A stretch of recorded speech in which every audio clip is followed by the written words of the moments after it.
Hey guys, this is Dr. Hub. Today we'll look at the amniotic fluid volume change, and this is with respect to the pregnancy. So in terms of the period of gestations, and we are going to look at the amniotic fluid volume. So in the 10th week of gestation, the amniotic fluid volume, it is about 10 to 12 ml. And when you look at the 16th week, it is going to be about 250 ml. So this is the 16th week. Next, when we move on to the 33 week, that is doubling this time period, we will have 800. There is about 800 ml.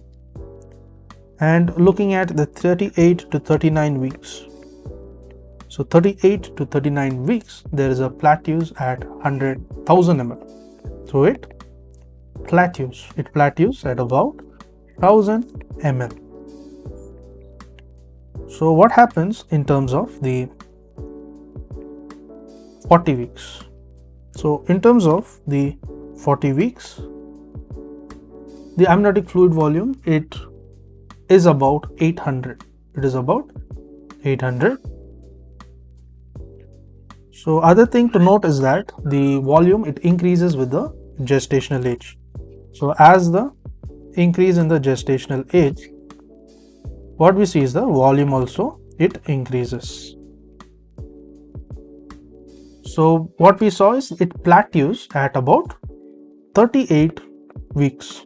So we see a plateau of about 1000 at 38 weeks.